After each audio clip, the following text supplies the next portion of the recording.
छाया बेलेलिखित फरफट भाग 8. आज कामावर जायचं म्हणून श्रावण लवकर झोपेतनं उठून तोंड धुवून धनगराच्या घराकडे गेला. श्रावण दारात आलेलं बघून, आलास वय? लय भेगीनं आला. पहिल्या दिवशी आल्यावानी नव्हं, रोज असंच येवं लागतंय. यमुनाबाई मालकिणीच्या तोऱ्यात बोलल्या. बरं, रोज भेगीनं येतो. श्रावण खाली मान घालून म्हणाला. जा, त्या गोठ्या शेणाचं शिदाड आहे, शेण भरून उकंड्याला नेऊन टाक आणि निर्मळ झाडून घे. आणि हे बघ, इकडं तिकडं कोणत्या बी सामानाला हात लावू देऊ न ग. जपून येत जाय, जात जाय. यमुनाबाईंनी चढ्या आवाजात सूचना दिल्या. बरं असं म्हणून श्रावण चोपत जाऊन शेंदाड घेऊन दोन्ही हातांनी शेण सावडून टोपल्यात भरायला लागला. शेण भरून झाल्यावर सगळा गोण व्यवस्थित झाडून घेतला. यमुनाबाई श्रावणचं निर्मळ काम बघून मनातनं हरखली. त्या आबोनातलं पाणी घेऊन हात देऊ, भाकर वाढते तुला. आधी ते शेंदाड जिथं होतं तिथं ठेव. यमुनाबाई अंगणातल्या तुळशीला पाणी घालत बोलली. श्रावण हात स्वच्छ धुवून वाट बघत उभा राहिला. बराच वेळ झाला तरी यमुनाबाई मात्र बाहेर येत नव्हती. तेवढ्यात बाहेर कुठेतरी गेलेले जळबा आप्पा आले. श्रावणला उभं राहिलेलं बघून मान आणि आवाज उंचावत म्हणाले, आधी ह्या पोराला भाकर वाढून मग देवपूजा करत बस. न्यारी करून म्हैस सोडायची आहे त्याला. यमुनाबाई आप्पांचा आवाज ऐकून रात्रीच्या 2 भाकरी आणि रात्रीचीच भाजी घेऊन बाहेर आली. कशात घेतोस र? काहीतरी घेऊन येऊ नये का? श्रावणकडं बघत दरडावल्यागत यमुनाबाई बोलली. श्रावणनं आपल्या बुशर्टाचा एक कोपरा पुढे केला. यमुनाबाईंनी दुरूनच त्यात भाकरी टाकल्या, मग हळूच भाजी पण टाकली. श्रावण आपली आजची कमाई घेऊन खुशीत घराकडे निघाला. माय, या भाकरी घे. अगदी खुशीत श्रावणनं आईला म्हटलं. मजा वाग ग माय, दिवस निघाय जाऊन काम करून भाकरी घेऊन आला की. कचरी आपल्या डोक्यावरची खापराची घागर खाली उतरवून लेकाच्या डोक्यावरनं हात फिरवून बोटं आपल्या कानावर मोडली. माईनं केलेल्या कौतुकानं श्रावणचा चेहरा रान फुलागत फुलून आला. श्रावण नियमित म्हैस घेऊन जात होता. दिवसाच्या 5-6 भाकरी आता घरी येत होत्या.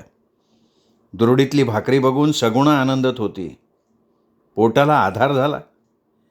सगुणा कचरी जे मिळेल ते काम करून शेरपासा जमा करत होत्या. अडचणीच्या काळात कामाला यावं म्हणून मुंग्या जसा अन्नाचा साठा करतात, अगदी तसंच हे 3 जीव जिवंत राहण्यासाठी अन्न मिळवण्याचा प्रयत्न करत होते. दिवसामागून दिवस असेच जात होते. माणसाला देवानं पोट दिलं नसतं तर किती बरं झालं असतंय माय. हे पोट भरायसाठी काय काय करावं लागते माणसाला. कचरी शेणातली ज्वारी धुता धुता म्हणाली. दोघी मायलेकीनं दिवसभर शिवारात फिरून खळ्यावर पडलेलं शेण एकत्र गोळा केलं होतं. 4-5 टोपले खळ्यातली माती भरून आणली होती. हे सगळं ओढ्याला धुवून निघालेली ज्वारी घेऊन त्या घरी जाणार होत्या. दोघी मायलेकी पाखरागत सगळं रान भीर फिरून एक दाणा गोळा करत होत्या. दुरडीत शेण घालून पाण्यात फिरवलं की शेतातले दाणे वेगळे होतात. शेण आणि माती कालवून कचरी घर सारवत होती तर सगुणानं चूल पेटवून त्यावर गाडगं ठेवलं होतं. इतक्यात श्रावण बाहेरून आला आणि बोलला, माय, ए माय. श्रावण काहीतरी महत्त्वाचं बोलायचं आहे असं रट लावून बोलत होता. काय र, काय म्हणतोस? कचरी सारवणाचं पोतेरं फिरवत बोलली. तू नाही, ती माय, सगुणा माय. श्रावणनं उजवा हात झटकून सगुणाकडं दाखवत म्हटलं. बोल बाबा बोल, काय? सगुणा चहाच्या चुलीत गौरी कोंबत बोलली. आज कोणती जागा बघून आलीस म्हैस चारवायला? श्रावण गाल फुगवत बोलला. त्याच्या फुगलेल्या गालात राग दडी मारल्यासारखा सगुणाला भासला, म्हणूनच ती मनातच हू करत हसली. त्याचा आवाज बाहेर पडला नाही. आणि एक लाडीक नजर तिने श्रावणकडे टाकली आणि मध्येच कचरीकडे बघत बघत म्हटलं, अरे तू काय मह्या जीवावर म्हैस सांभाळणार आहेस वय? सगुणाने हनवटी छातीवर टेकवत विचारलं. तुला माहीत आहे सगळा शिवार म्हणून विचारतोय. श्रावण गाल फुगवत बोलला. चाळच्या मागं लई पांदड वाढलंय बघ, तिथं घेऊन जा. 8 दिवस तुझ्या म्हशीचं पोट आरामात भरतंय तिथं. सगुणानं त्याला गवत असलेल्या ठिकाणाचा पत्ता सांगितला. आजीचं बोलणं पूर्ण होतंय नाही तर श्रावणनी घर सोडलं आणि थेट जळबाजी आप्पाच्या गोठ्यात आला. रोजच्याप्रमाणे शिंदाड घेऊन गोठा झाडून स्वच्छ केला, शेण उकंड्यावर नेऊन टाकलं, हातावर पाणी घेऊन हात धुतले आणि दावणीची म्हैस सोडून शाळेच्या दिशेला आला. मनात आजीचे आभार मानत होता आणि ओढीने म्हशीला ओढत होता. शाळेजवळ आला तर शाळा बंद. शाळेला आज सुट्टी होती. आजीनं सांगितल्या ठिकाणी जाऊन श्रावणनं दिवसभर म्हशीला चारू लागला. हिरवागार चारा खाऊन म्हैस टम्म झाली होती. पोटभर खाल्ल्यावर तिथंच म्हैस आडवी झाली. घंटाभर म्हैस रवंथ करत झोपली होती. याचा श्रावणला पत्ताही लागला नाही. तो विचारात गाडला होता. आजीनं सांगितलेलं शिवार त्याच्या मनात पालवी फुटल्यागत झालं होतं. आता म्हैस चारायची चिंता त्याला नव्हती. चिंता होती ती आजीच्या आणि आईच्या कष्टांची. त्यांचे कष्ट त्याला पाहवत नव्हते. पण तो लहान असल्यामुळे हतबल होता. अचानक त्याचं लक्ष म्हशीकडे गेले तर ती दिसेनाशी झाली. श्रावण धडपडत उठला तर म्हैस घोरत पडलेली. त्याच्या जीवात जीव आला. तो म्हशीजवळ गेला तर ती पण ताडकन उठून उभी राहिली, पुन्हा चरू लागली. आता मात्र तिचं खाण्यावर मनच होईना म्हणून ती नुसती हांबरत गावाच्या दिशेनं चालू लागली. श्रावण घाबरला. त्याने तिचं दावं धरून ओढत चाऱ्याकडे आणायचा प्रयत्न केला. तिने मानेला हिसका दिला तसा दाव्यासकट श्रावण कलमडला, हातावर पडला. पंजाला जमिनीचे खडे टोचले तरी तसाच सावरत तो उठला आणि म्हशीमागे चालू लागला. अजून दिवस कलता झाला नाही तर म्हैस गोठ्यात हांबरत आली. तिच्या आवाजानं यमुनाबाई बाहेर आल्या आणि श्रावणवर आवाज चढवत म्हणाल्या, असला काम चुकारपणा केला तर कामावरनं काढून टाकीला.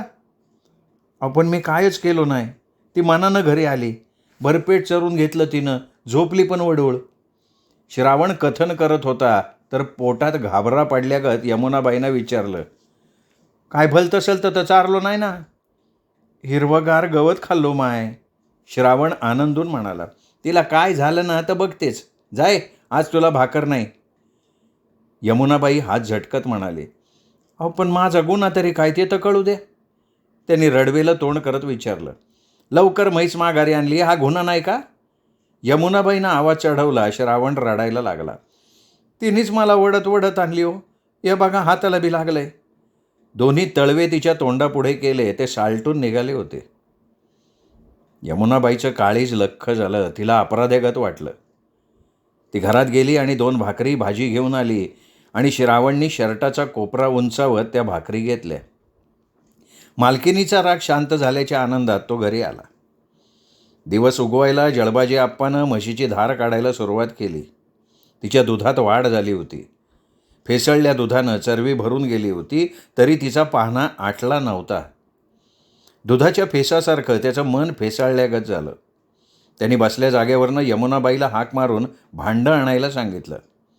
ती भांडं घेऊन येत बोलणार तर तिचं भरलेल्या चरबीकडं लक्ष गेलं. ती मनात आनंदली. पोर पायगुणी आहे हो, म्हशीच्या कासाला पाझरच फुटला, चांगलं धेन देऊन राखतंय पोर. असं ती म्हणते कुठं तर श्रावण गोठ्यापुढे आला. जळबाजी आप्पा यमुनाबाईला म्हणाला, त्याला कबर दूध दे प्यायला निरस. मनात नसताना यमुनाबाईनं कप आणून त्या चरबीतलं दूध ओतलं आणि हात लांब करून कप जमिनीवर ठेवला. मला नग, मी दूध नाही पेत, श्रावण नकारला. हेलाच म्हणतेत भिकाऱ्याला वाकाऱ्या, यमुनाबाई बोलली. गुणाचं पोर आहे, सगुणाच्या लेकीचं पांग फेडतंय बघे. असं म्हणत जळबाजी आप्पा धार काढायला लागला. गोठ्यात आनंद पसरला होता. त्यामुळेच का काय शेणकट मुताट वास पण नाकाला येत नव्हता. मालक मालकीण श्रावणवर खुश होते. रोजच्यासारखा आजही शेण काढून नेहारी करून श्रावण म्हशीला घेऊन शाळेच्या मागे गेला. शाळा अजून भरली नव्हती. पोरं वर्ग पटांगण झाडून साफ करत होते. म्हशीला चरायला सोडून श्रावण त्या पोरांचं निरीक्षण करत एका मोठ्या दगडावर बसला. शाळेविषयी नेहमीच त्याला कुतूहल वाटत होतं. म्हैस पंदाड खाण्यात रमली होती. श्रावण शाळा बघण्यात गाडला होता. पलीकडून गव्हाण्याची खारी होती. पिवळा डोंबरला होता. भोवताली काटेरी कुंपण होतं तरी ते तुडवून म्हैस आत जाऊन पीक खाऊ नये म्हणून तिच्यावरही लक्ष ठेवून होता. अगं हाल्या, थर्र, तिकडं कशाला चालली? लोकाचा मार खाऊ घालते काय? असं म्हणून कुंपणाकडे गेलेल्या म्हशीला वळवून पुन्हा शाळेजवळ आणत होता. गावातली एक एक पोरं जमत होती. शाळेचा परिसर हळूहळू गजबजू लागला होता. दुरून सायकलवर येणाऱ्या मास्तरला बघून पोरं ओरडली, अरे घे रे गुरुजी आले रे. श्रावणही मास्तर येत असलेल्या वाटेकडे उत्सुकतेनं बघत होता. मास्तर आल्याबरोबर पहिली घंटा झाली, त्यानंतर लगेच दुसरी घंटा झाली. पोरं रांगेत उभी राहिली. म्हशीकडे दुर्लक्ष करून श्रावण त्या पोरांकडे बघत पटांगणा शेजारी जाऊन उभा राहिला. पोरांच्या सगळ्या हालचालीचं बारीक निरीक्षण करू लागला. पोरांच्या ढकलाढकलीनंतर रांगा तयार झाल्या. राष्ट्रगीत सुरू झालं. सावधान स्थितीत पोरं सुरात राष्ट्रगीत म्हणत होती.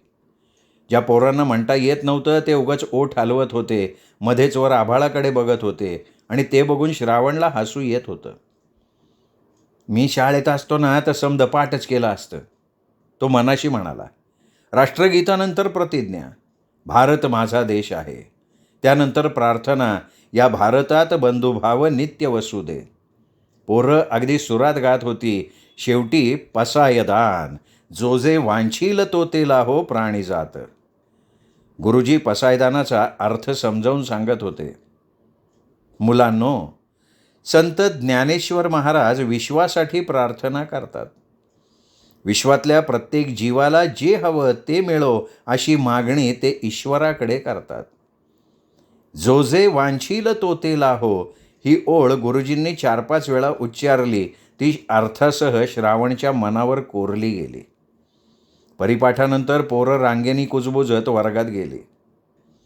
श्रावणचं लक्ष पुन्हा म्हशीकडे गेलं. तसं काळजात लख्ख झालं आणि तो धडपडत पळत पळत शाळेच्या मागे गेला. जोराचा श्वासोच्छवास घेऊन त्याने भिरभिरत सगळीकडे पाहिलं, पण म्हैस कुठेच दिसत नव्हती. श्रावणच्या उरात धडधड करत होतं. कोणाच्या शेतात गेली तर लोक मारतील अशी त्याला भीती वाटत होती. तो सैरभैर होऊन म्हशीला सगळीकडे शोधत होता. म्हैस पिवळ्याच्या शेतात एका कोपऱ्यात कणसं खात उभी होती. श्रावणनी कोणी जवळपास आहे का याचा अंदाज घेत इकडे तिकडे बघितलं आणि कोणी दिसत नाही असं बघून पटकन जाऊन म्हशीला शेताबाहेर आणून थांबलं. काटेरी कुंपलापडीकडे जाताना पायात अनेक काटे घुसले होते. हातापायाला काट्यांनी ओरबडलं होतं. या काट्यामुळे त्याला फारसं काही वाटलं नाही, पण म्हशीला पीक खाताना कोणी पाहिलं नाही याचं त्याच्या जीवाला मोठं समाधान वाटलं. म्हशीला ओढत आणून पुन्हा शाळेमागे सोडलं आणि मोठ्या दगडावर बसून पायातले काटे काढले. हातापायावरील ओरखड्यांना जखमजोडीची पानं चोळून त्याचा रस ओरखड्यावर लावला. थोडी आग कमी झाली. म्हैसही पुन्हा पंदाड खाण्यात रमली. वर्गातून पाढे म्हणण्याचा आवाज येऊ लागला. श्रावणचं लक्ष पुन्हा शाळेकडे गेलं. तो उठून जाऊन खिडकीजवळ उभा राहिला. गुरुजी मुलांना पाढे शिकवत होते. श्रावण ते लक्षपूर्वक ऐकत आणि बघत होता. त्याच्याही मनात कसले तरी तरंग उठले होते. या घडीला अशक्य वाटणारं स्वप्न त्याच्या डोळ्यात तरळू लागलं. मलाही या पोरावासारखं शाळेत जाता आलं असतं, त्यामुळे लई मन लावून शिकलो असतो, पाठ केलो असतो. तो क्षणभर शाळेच्या स्वप्नात रंगून गेला. हळूहळू डोक्यावरचा सूर्य कलता झाला तशी उन्हातली धग कमी होत जाऊन उन्हानं मवाळ रूप धारण केलं. चराचर या कोवळ्या उन्हात सुखावलं. सावल्यांनी भुईच्या देहावर लोळण घेतली. इतक्यात घंटा झाली आणि मुलांची शाळा सुटली. मुलं आनंदानं उड्या मारत आरडाओरडा करत घराकडे निघाली.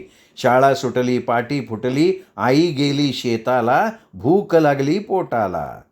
असं काहीसं एका सुरात बडबडत मुलं घराकडे सुसाट धावत सुटली. हे असं का म्हणत असतील? आपली माय आजी घरी असल्या तरी बी उपाशीच असतो की म्या. श्रावणनी आपल्या पोटावरनं हात फिरवून चाचपून बघितलं. नेहमीसारखं ते खपाटीला गेल्याचं भासलं. तिथं आता श्रावण, शाळा आणि भूक उरले होते. श्रावणनं रिकाम्या शाळेभोवती 4-5 चक्रा मारल्या. खिडकीच्या गजातून आत डोकावून पाहिलं. लिहून लिहून बारीक झालेले खडू गुरुजींनी एका खिडकीवर जमा केले होते. त्यातले 2-4 उचलून शर्टाच्या खिशात टाकले. गुरुजींनी फळ्यावर लिहिलेल्या अक्षरांकडे तो बराच वेळ बघत उभा राहिला. म्हैस पोटभर चारा खाऊन एका लिंबाच्या सावलीत आरामात पडून राहिली. ती सुखानं फुरफुरत होती. तर श्रावण शाळेत हरवून गेला होता. हळूहळू दिवस मावळतीकडे सरकत होता. पाखरांचे थवे आपल्या विसाव्याकडे परतू लागले होते. गाईवासरांचे खांड घराच्या ओढीनं दुडू दुडू वाटेवरून धावत होते. शेतात राबणारे हात थांबले होते. बैलांच्या खांद्यावरचं जू खाली आलं. वाटा गजबजल्या. भुईवर शांतता भासत होती. पाय घराच्या दिशेनं चालू लागले. श्रावणला आज लवकर घराकडेही जावंसं वाटलं नाही. तो तिथेच रेंगाळत राहिला. दिवस मावळून हलकासा अंधार पाझरू लागला होता. सगुणा कचरी वाटाकडं बघत होत्या. शाळेकडं गेला असन, म्या घेऊन येती, असं म्हणून सगुणा कचरीला सांगून शाळेच्या वाटेनं लगबगीनं निघाली. तिच्या पायानी ओढ घेतली होती. सपासपा पाय उचलत ती शाळेजवळ आली तेव्हा अंधार दाटला होता. त्या अंधाराला चिरडत सगुणाची हाक हवेत घुमली, श्रावण, ए श्रावण, कुठं आहेस र?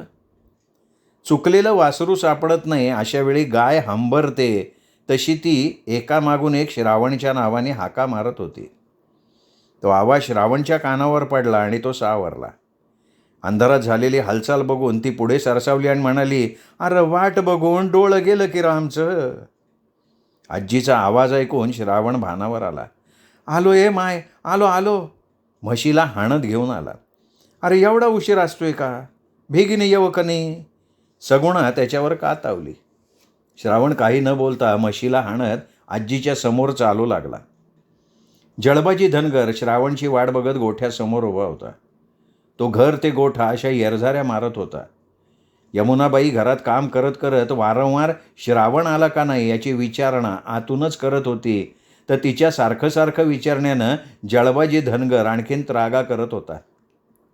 तो दाराशी येऊन म्हणाला, मी सगुणाबाईच्या नातवाला बघून येतो जाऊन. असं म्हणून तो वळणार तर श्रावण म्हैस घेऊन आला. हे काय रीत झाली कर? कुठं अडकला होता इतका वेळ? ते म्हैस बसली, जागा उठत नव्हती. श्रावणनी कारण सांगितलं. काय झालं बिलं नाही ना तिला? असं म्हणत जळबाजी धनगर तिच्याकडे आला. श्रावणनी म्हैस दावणीला बांधली. पुण्यांदा उशिरा येत जायचं नाही, बेगीन येत जा. जळबाजी धनगरानं श्रावणला बजावलं. लवकर आलो तरी बी बोलता आणि वकूत केला तरी बी बोलता, नेमकं काय करावं? श्रावण अपराधी भावनेनं बोलला. मजी वकूत बी करू नये ज्यादा, तिच्या तिच्या टायमात कर समज. जळबाजी धनगर शांतपणे बोलले. व्हयजी म्हणत श्रावणनी मान हलवली. म्हशीला बांधून श्रावण भाकरी घेऊन घरी आला. खिशातले खडू काढून काहीतरी महत्त्वाची गोष्ट जपून ठेवावी तशी देवळीत खडू ठेवून दिले. श्रावण आता दररोज शाळेच्या अवतीभोवती घुटमळत होता. गुरुजी मुलांना शिकवताना खिडकीतून लक्षपूर्वक सगळं ऐकत होता, पाहत होता. ती अक्षरं म्हशीच्या पाठीवर उमटून यायला लागली. खिडकीवर खडूमध्ये एक दोन मोठाले तुकडे मिळून येत होते. त्यामुळे तो आनंदून हळूच ते खडू घेत खिशात कोंबत होता. श्रावण आता वेगळ्याच विश्वात रमायला लागला. जेवढी भूक त्याला महत्त्वाची तेवढीच ती अक्षरही त्याला महत्त्वाची वाटत होती. त्याच्या बालमनाला एक वेगळी दिशा मिळाली होती. त्याला जाणीवेत उजेड वाट दिसू लागली होती. नवीन शैक्षणिक वर्षाचा पहिला दिवस. मुलं जमू लागली होती. श्रावण गुरुजी येण्याच्या वाटेवर थांबला होता. गुरुजींची सायकल येताना दिसली. सायकल श्रावणच्या समोरून गेली. श्रावण सायकलच्या मागे मागे चालत होता. गुरुजींनी सायकल पटांगणाच्या मागे बाजूला थांबवली आणि मुलांना सूचना देत उभे राहिले. मुलं साफसफाई करत होती. श्रावण जाऊन गुरुजींच्या जवळ उभा राहिला. त्याला काहीतरी बोलायचं आहे हे गुरुजींनी ताडलं आणि त्याच्याकडे बघत गुरुजींनी विचारलं, काय रे, काही काम आहे का? अचानक गुरुजींनी विचारल्यामुळे श्रावण भांबावला आणि म्हणाला, नाही नाही, तसं काही नाही. मग का थांबलायस असा? श्रावण या वाक्याचीच वाट बघत होता. नाही, मला ते वाईच जरा. अरे बोल, घाबरू नकोस, तुला काय? गुरुजींनी त्याच्या पाठीवर हात ठेवत म्हटलं. गुरुजी, मला बी शाळेत यायचे. तो एका दमात बोलला.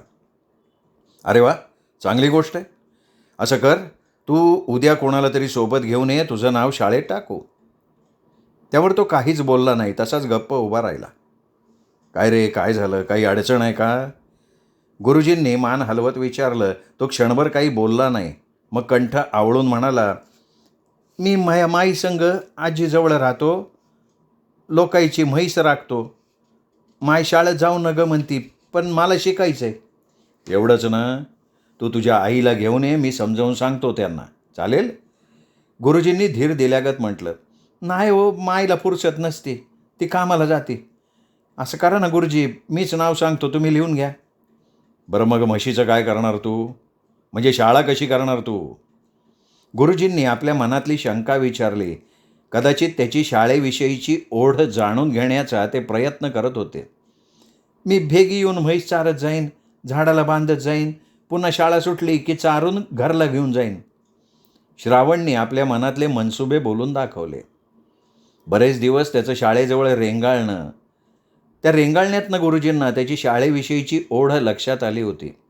त्यातून त्याचा निर्धार आणि तयारी ऐकून गुरुजींनी श्रावणचं नाव शाळेत दाखल केलं. गुरुजींनाही त्याच्या आत्मिक ओढीचं मनापासून कौतुक वाटत होतं. त्यांनीच त्याला नवी पाटी आणून दिली, शाळेतून पुस्तकं दिली. श्रावणची इच्छा पूर्ण झाली होती. पाटी पुस्तक बघून तो हरखून गेला होता. आपला आनंद आईला आजीला सांगावं वाटलं, पण पाठी पुस्तक बघून त्यांनी शाळेत जाऊ नको म्हटलं तर? श्रावणच्या मनात शंकेची पालचूक चुकली. ही पाठी पुस्तकं ठेवावी कुठं? त्याच्या या प्रश्नाचं त्याला उत्तर गवसत नव्हतं. बराच वेळ तो विचारचक्रात तसाच उभा राहिला, पण नजर मात्र भीर शाळेभोवती घिरट्या घालत होती. अचानक नजर स्थिरावली. त्याच्या चेहऱ्यावर आनंद पसरला. वर्गाच्या दारावरच्या फळीवर मोकळी जागा दिसली. देवळीत पाय ठेवून त्या जागेवर त्यांनी पाटी पुस्तकं ठेवली आणि एक दीर्घ श्वास टाकून खाली उतरला. रोज सकाळी लवकर येऊन तो काढत होता आणि शाळा सुटल्यावर पुन्हा तिथेच ठेवत होता. तो रोज मन लावून अभ्यास करत होता. तो शाळेत जरी नवीन आला असला तरी 1ली ते 4थीपर्यंतचा अभ्यास त्यांनी म्हशीची राखण करत एका वर्षात पूर्ण केला होता. वयानेही तो वर्गात सगळ्यात मोठा होता. एक दिवस गुरुजींनी त्याला जवळ बोलवून घेतलं आणि म्हणाले, हे बघ, तुझी शिकण्याची जिद्द आणि तुझ्या वयाचा विचार करून मी तुला 4थीच्या परीक्षेला बसवतो. मात्र मन लावून अभ्यास करून पास व्हावं लागेल. तुझी शिकण्याची बरीच वर्षे वाया गेली आहेत, म्हणून मी तुला एक संधी देतोय. या संधीचं सोनं करून घे आणि शिकत पुढे पुढे जात राहा. घेरे गुरुजींमुळे श्रावणच्या जीवनाला परिसस्पर्श झाला होता. श्रावणला खूप आनंद झाला. त्याच्या बालमनात एक नवी उमेद, नवी जिद्द आणि उभारी जागली होती. त्याचा एक चुलत मामा शिक्षक, एक पोलीस होता. श्रावणच्या डोळ्यासमोर त्यांचे चेहरे तरळून गेले. त्याला आनंदाने नाचावंसं वाटत होतं, पण तो हा आनंद कोणासोबतही साजरा करू शकत नव्हता. श्रावण आपल्या ठरलेल्या दिनक्रमानुसार आपली शाळा, अभ्यास आणि म्हैस सांभाळण्याचं काम करत होता. म्हैस सांभाळत त्यांनी 4थीची परीक्षा दिली. श्रोते हो, हा होता आजचा भाग. उद्या या कादंबरीचा शेवटचा भाग श्रोते हो आपण ऐकणार आहोत. ऐकत रहा छाया बेलेलिखित फरफट ही कादंबरी. नमस्कार.